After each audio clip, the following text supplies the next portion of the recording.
कहानी एक ऐसे रहस्यमयी दरवाजे की है जिसके खुलते ही कई सारे राज खुल जाएंगे। इस कहानी की शुरुआत में हमें जॉन को दिखाया जाता है, जो कि एक आर्किटेक्ट है। वो अपनी पत्नी सहरा के साथ बहुत खुश है। इनकी जिंदगी में सब कुछ अच्छा चल रहा है। जॉन जिस कंपनी में काम करता है वहाँ पर उसकी एक कोलीग भी है जो पहले उसकी गर्लफ्रेंड थी, पर अब जॉन अपनी पत्नी सहरा के साथ बहुत खुश है, जो इस वक्त प्रेग्नेंट भी है। और एक दिन सहरा जब घर पर पियानो बजा रही होती है तभी उसके पेट में बहुत दर्द होता है। वो जॉन को बहुत कॉल करती है, लेकिन जॉन उसका कॉल रिसीव नहीं करता।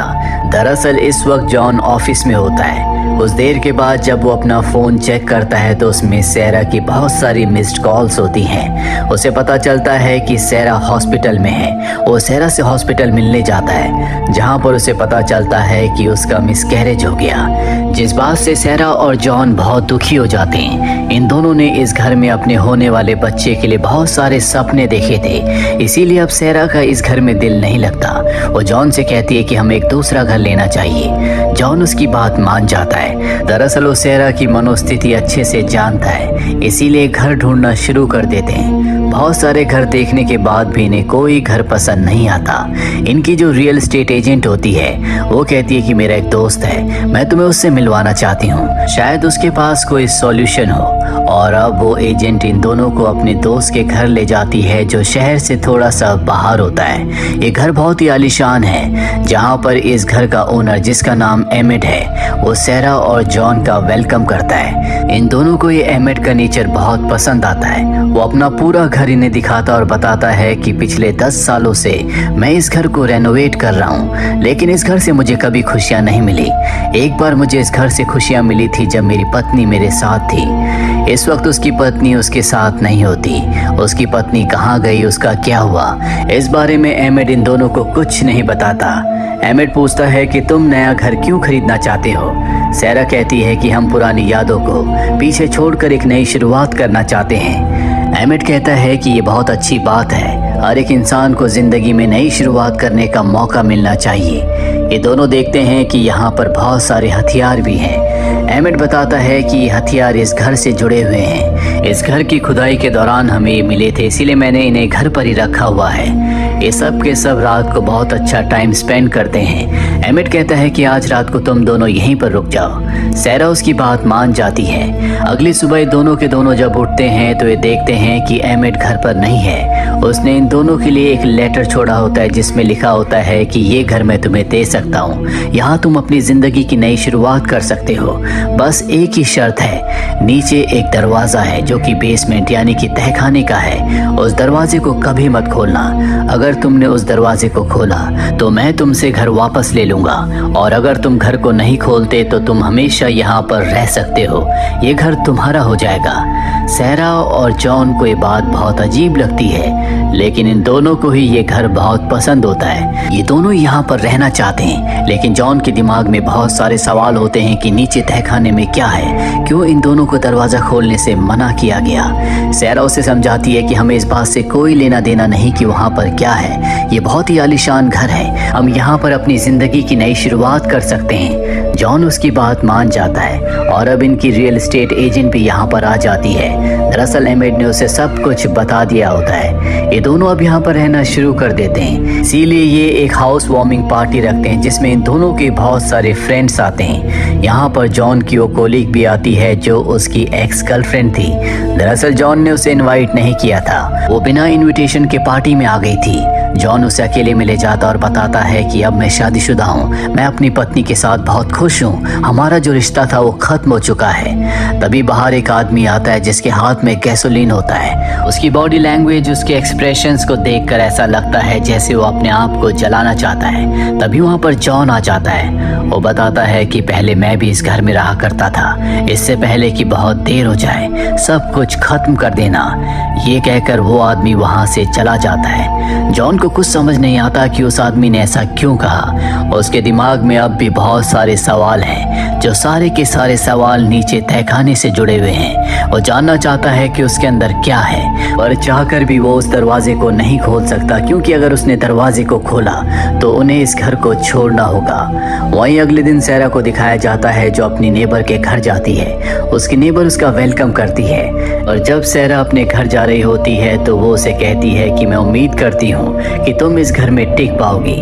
इसका मतलब ये है कि इनसे पहले भी कुछ लोग यहाँ पर रहने के लिए आ चुके हैं। और सबसे बड़ा सवाल ये होता है कि इतना आलीशान, इतना महंगा घर कोई किसी को फ्री ऑफ कॉस्ट कैसे दे सकता है।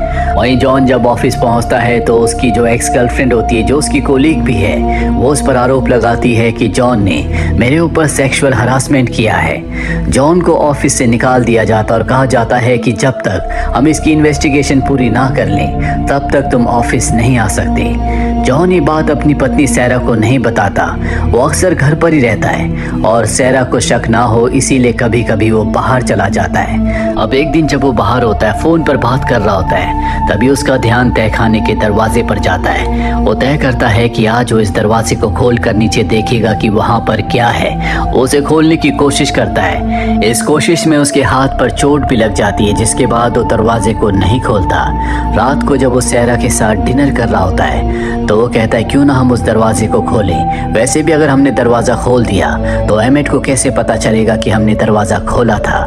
सैरा इस बात पर नाराज हो जाती है। वो कहती है कि तुम्हें इस बात को भूलना होगा कि तहखाने में क्या है, हमें इस बात से कोई लेना देना नहीं है। पर जॉन अब जानना चाहता है कि तहखाने में ऐसा कौन सा राज है जिस वजह से इस घर के पुराने ओनर एमेट ने इन दोनों को वहां पर जाने से, दरवाजा खोलने से मना किया है। अगले दिन वो इस घर का मैप लेकर आता है, जहां पर उसे पता चलता है कि इस घर का ओनर एमेट नहीं बल्कि पॉल नाम का एक आदमी था।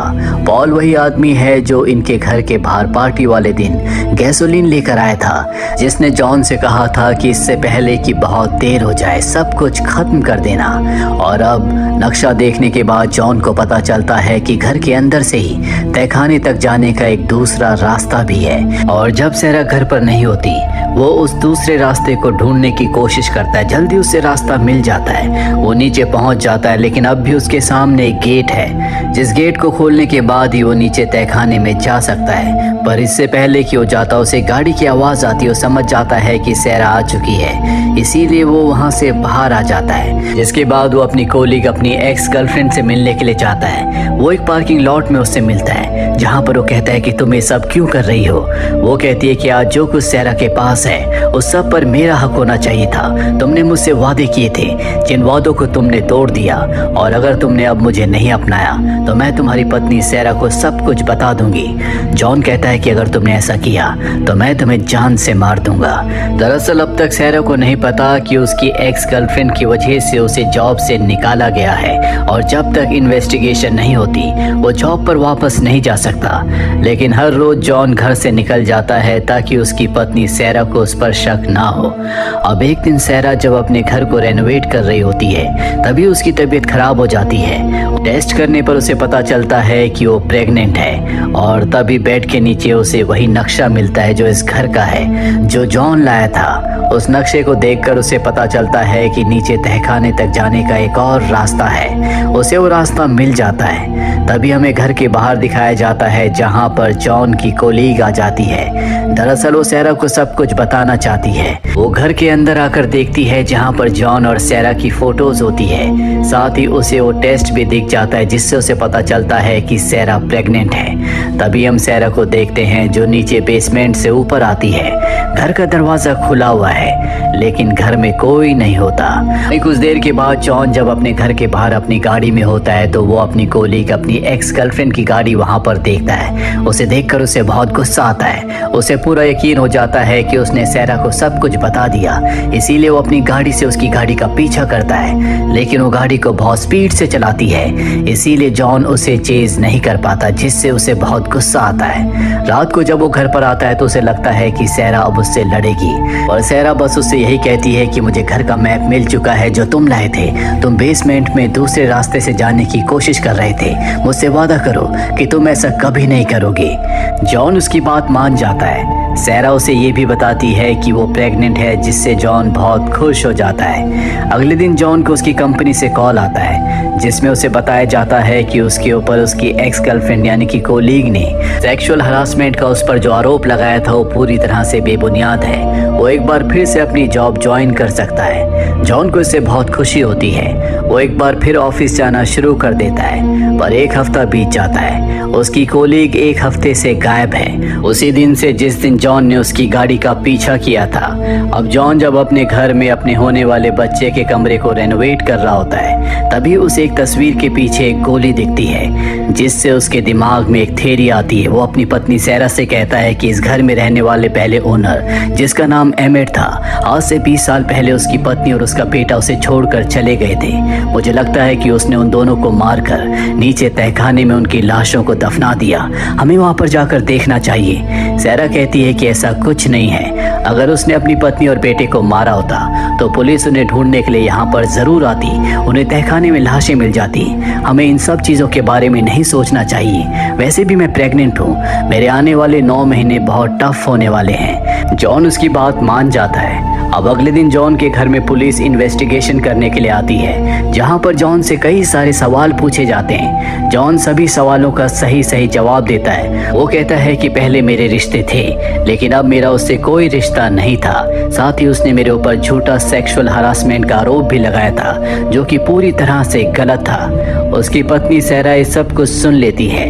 इसीलिए पुलिस के जाने के बाद इन दोनों के बीच में आर्गुमेंट्स होते हैं। वहीं जॉन अब जानना चाहता है कि तहखाने में क्या है। दरअसल बार बार उसके दिमाग में तहखाने को लेकर बहुत सारे सवाल आ रहे होते हैं। इसीलिए वो इस घर के पहले ओनर के पास जाता और पूछता है कि तहखाने में उस सेलर डोर के पीछे क्या है, मैं जानना चाहता हूँ। वो बताता है कि ये घर श्रापित है। मैंने अपनी पत्नी के साथ यहाँ पर बहुत अच्छा वक्त बिताया था, लेकिन बाद में हम दोनों का डाइवोर्स हो गया।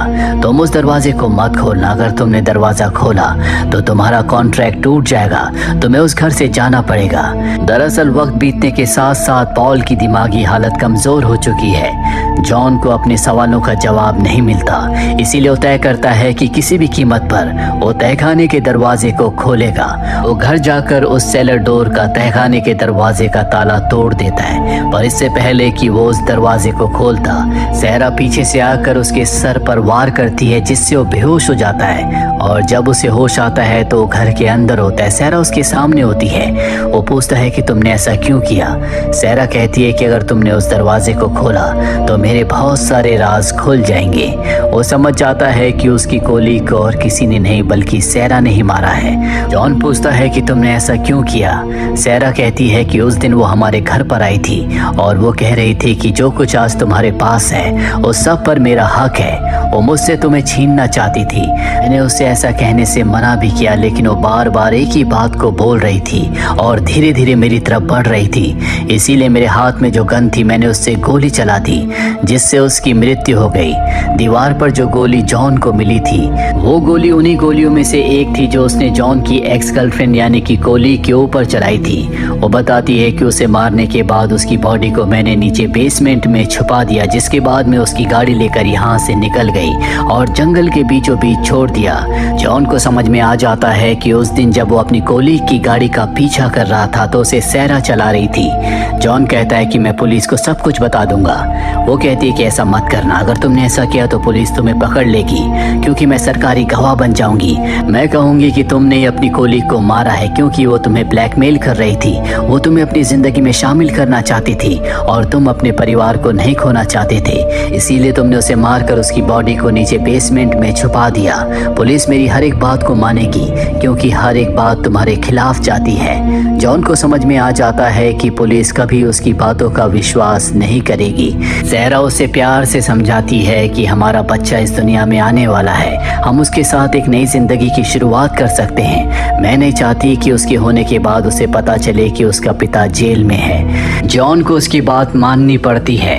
वैसे भी उसके पास इसके अलावा और कोई दूसरा रास्ता नहीं होता। कुछ और महीने बीत जाते हैं और अब सैरा और जॉन अपने घर में एक पार्टी रखते हैं जो इनके होने वाले बच्चे के लिए होती है। यहाँ पर बहुत सारे लोग आते हैं और तभी उनकी नेबर बताती है कि कोई पियानो के ऊपर तुम दोनों के लिए कोई गिफ्ट रख कर गया है। और जब ये उस एनवलप को खोलते हैं तो उसके अंदर सेलर डोर की यानी कि तहखाने के दरवाजे की चाबी होती है, जो कि इनसे पहले यहाँ पर रह रहे इस घर के ओनर एमेड ने इनके लिए भेजी थी। साथ ही एक लेटर भी होता है जिसमें लिखा होता है कि तुम अब उस दरवाजे को खोल सकते हो, लेकिन वहाँ पर जो राज हैं, जो वहाँ पर सीक्रेट्स हैं, तुम उन्हें एक्सेप्ट करने के लिए और बर्दाश्त करने के लिए तैयार रहना। ये चाबी को वहीं पर छोड़कर अपने घर में आए हुए लोगों के साथ फोटो खिंचवाने के लिए चले जाते हैं। फोटो में हर कोई खुश होता है सिवाय जॉन के, क्योंकि अब भी उसके दिमाग में बहुत सारे सवाल हैं। दरअसल ये पूरी कहानी इंसानों की फितरत, उनकी सच्चाई को बताती है। हर एक इंसान के दिल में बहुत सारे राज होते हैं, जो राज वो कभी किसी को नहीं बताना चाहता, क्योंकि अगर वो राज वो बातें दूसरों के सामने आई तो उस इंसान के अस्तित्व का वो एक हिस्सा दुनिया के सामने आ जाएगा जिसे वो शायद खुद भी नहीं देखना चाहता।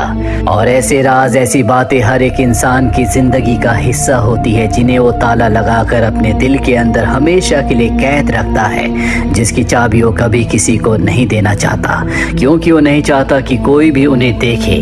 सेलर डोर भी उसी चीज को रिप्रेजेंट करती है, जो एक तरह से इंसानों की जिंदगी का, उनके दिल का वो हिस्सा है जहाँ पर वो कभी नहीं चाहते कि कोई भी उसके अंदर झांके, किसी को भी उसके बारे में पता चले। आपकी इस बारे में क्या राय है, कमेंट बॉक्स में जरूर लिखें। उम्मीद करते हैं कि आपको ये कहानी पसंद आई होगी।